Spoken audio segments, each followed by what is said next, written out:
Marias, Joanas, Anas, Paulas, Brunas, Claras, Júlias, Alices, Antônias, Terezas, Dandaras, Sofias, Marinas, Luísas, Helenas, Luanas, Martas, Mirelas, Sapsaras, Floras, Politeia Podcast. Protagonismo feminino.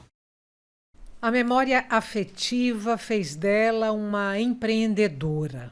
Mais do que isso, fez dela uma mulher coragem.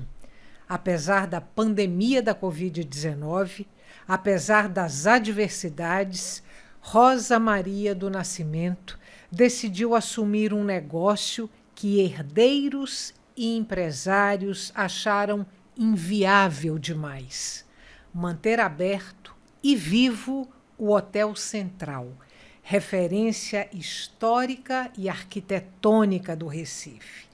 Rosa Nascimento é a convidada de hoje do Politeia, o nosso podcast sobre protagonismo feminino. Rosa, bem-vinda. Boa tarde. Obrigada pela sua presença aqui. Antes de eu começar a conversar com você sobre esse gesto empreendedor de assumir o Hotel Central, eu queria falar sobre a sua história de amor com esse hotel, que é uma construção ali do final dos anos 20, e eu sei que você tem uma estreita história amorosa com aquele hotel. Como é que foi isso? Como é que essa história começou? Boa tarde a todos. É um prazer enorme, viu? Estar participando dessa Politeia, né? É um prazer enorme, com grandes nomes. Uma honra estar aqui com você. Obrigada a todos que lembraram de me chamar, de vir para cá. Para mim é uma honra enorme. O prazer é nosso e a honra é nossa. E a palavra é sua. A história começou comigo ali naquele hotel muito antes de eu nascer, porque minha mãe ela veio a trabalhar com essa família que construiu, né, o hotel. Veio do interior para cá. E trabalhou durante um tempo enorme ali naquele hotel. Casou, teve filhos, nós todas nascemos, ela já trabalhava lá. E desde muito pequena, né, a gente ia para o hotel. E quando aos 8, 9 anos de idade, ela nos levava. A gente morava em um sítio e ela nos levava para vender manga e macaxeira no mercado de São José. E feijão verde, que era o que a gente plantava, porque éramos em 12 irmãos. O dinheiro não dava só dela para criar todo mundo, então a gente tinha que se virar e ela nos trazia. Ela ia trabalhar e deixava a gente vendendo. E quando a gente acabava, como é perto, nós íamos para frente do hotel. Ele tinha uma parada de ônibus na frente. Hoje não existe mais, mas tinha uma parada. Ficávamos eu e meu irmão esperando ela largar e contemplando aquele prédio, porque a gente contemplava de verdade. Muitas vezes eu sentava ali na frente e dizia assim, quando ela largava: ai, mamãe, esse prédio é meu castelo. Ela fazia assim: menina, que menina doida essa menina. Essa menina tem cada invenção. Desde história, passa para frente. Como é que você se sente hoje, quando você está ali trabalhando e lembra que a primeira vez que você entrou naquele hotel, você entrou pela porta dos fundos e hoje você é a dona? Para mim, primeiro, é uma grande realização. E, para mim, o meu orgulho maior tá ali hoje, é ver todo mundo entrando pela porta da frente. Você fala os funcionários todos? Todos. Todos eles chegam bem arrumadinho e saem bem arrumadinho, e ninguém sabe quem é hóspede, quem é funcionário, porque sai todo mundo ali igual, como é para ser, como era para ter sido sempre, né? E isso, para mim, é muito importante. Quantos funcionários você tem lá hoje, Rosa? Hoje nós temos na empresa 29 funcionários, 30 com um homem. Quando você assumiu o hotel, quando você arrendou, e eu vou pedir já para você contar essa história, mas quando você assumiu o hotel, já eram 30 funcionários, eram mais de 30? Não, eram 22 que o hotel tinha. Então, hoje porque eles não funcionavam o restaurante.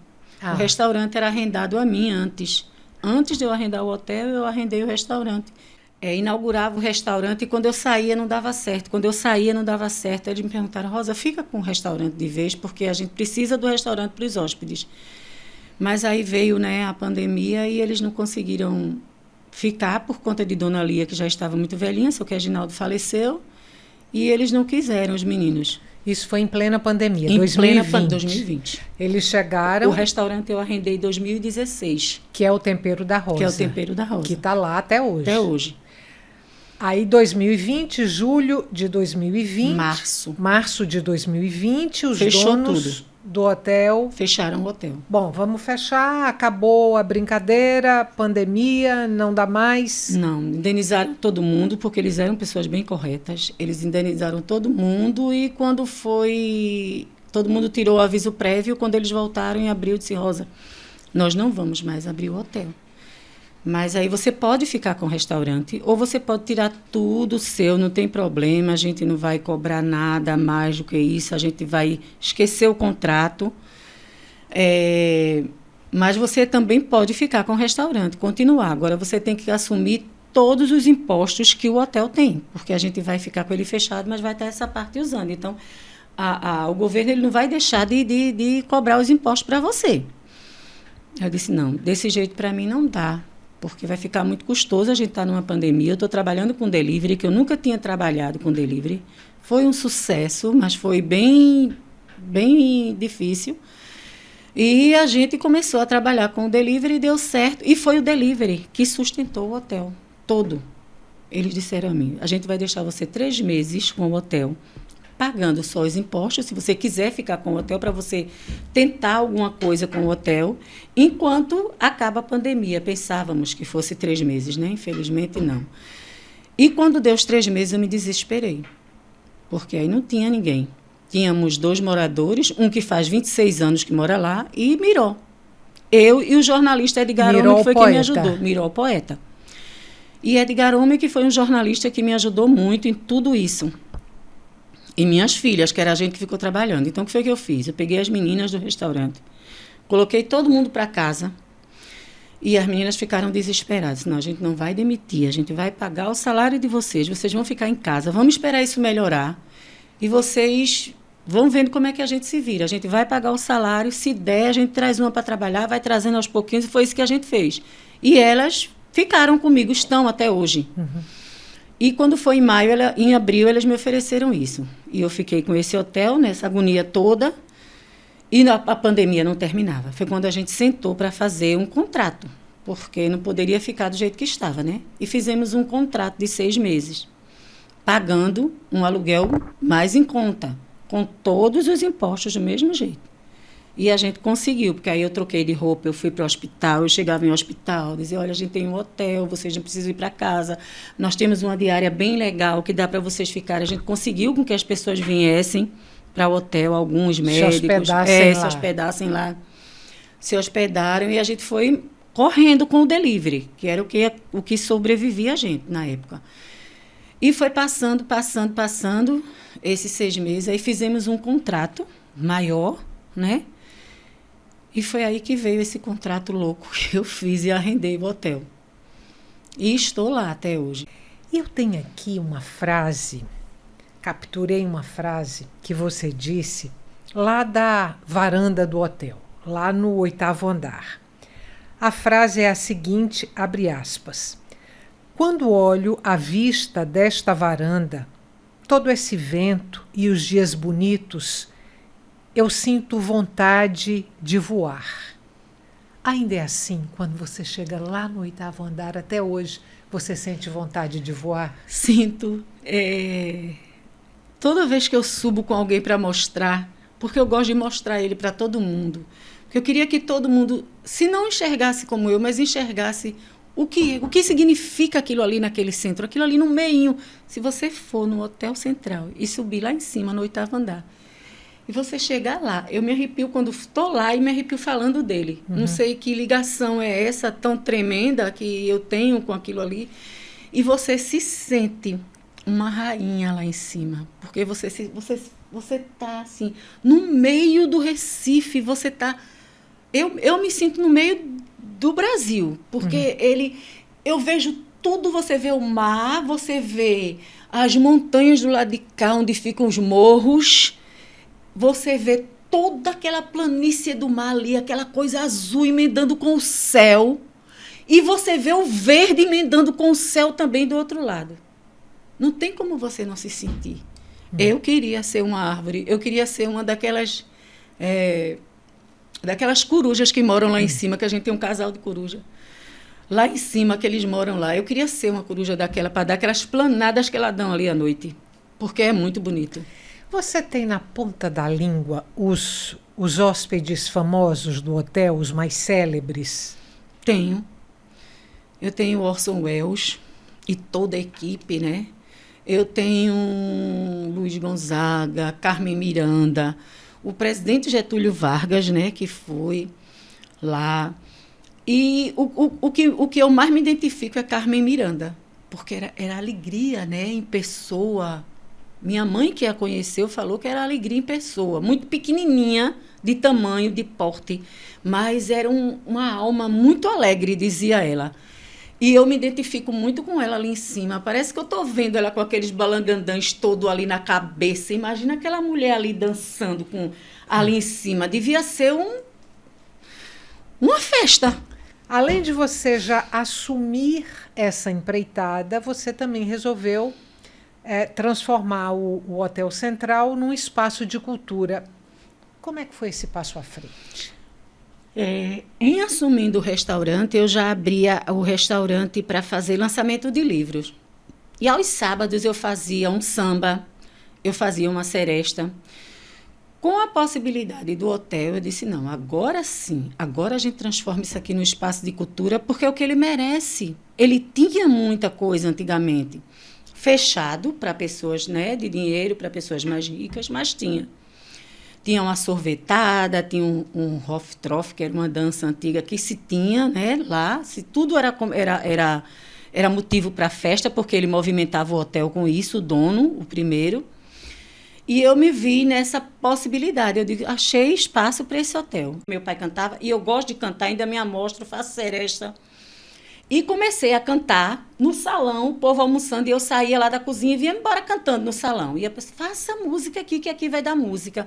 Comecei a fazer música, lançamento de livro, já teve peça de teatro, já teve encontro de poetas, já teve vários lançamentos de livros, já teve 2 filmes rodados. Lá no hotel? Lá no hotel. Lírio Ferreira é um que está vindo por aí com outro para a gente. Uhum.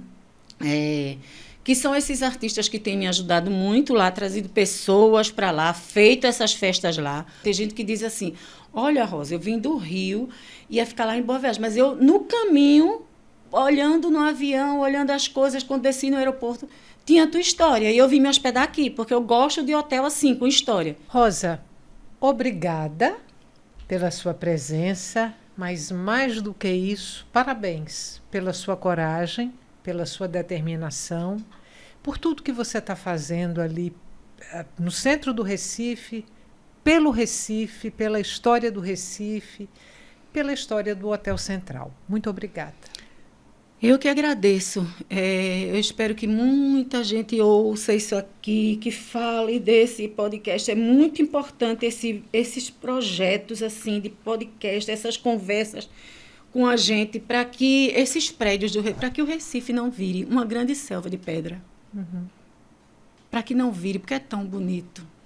É tão bonito aquele pátio de Santa Cruz, olhando lá de cima. E eu acho que no dia que eu ver um prédio maior do que o hotel, ali naquele pátio, por ali, eu acho que eu não vou ser mais feliz. Porque é isso que estamos a caminho. Mas eu fico lá de cima, assim, do 8º, cantando o sol há de brilhar mais uma vez, a luz há de chegar aos corações, o mal será quebrada a semente, o amor será eterno novamente. Isso que a gente termina. Obrigada. Para você que ficou com a gente até agora, muito obrigada pela companhia e até o nosso próximo encontro. Que nada nos defina, que nada nos sujeite, que a liberdade seja nossa própria substância, já que viver é ser livre. Simone de Beauvoir. Equipe técnica deste episódio: apresentação e pesquisa, Estela Mari Saldanha.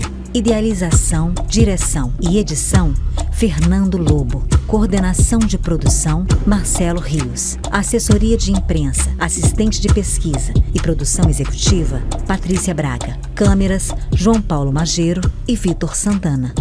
Designer gráfico, Alice Lobo. Designer de animação, Ailton Nativo. Make-up, Tasha. Administrativo, Cláudia Pedroso, Alice dos Santos e Eliane Ribeiro. Voz da abertura e créditos finais, Cira Ramos. O Politeia Podcast é gravado nos estúdios da Videotape, Recife, Pernambuco.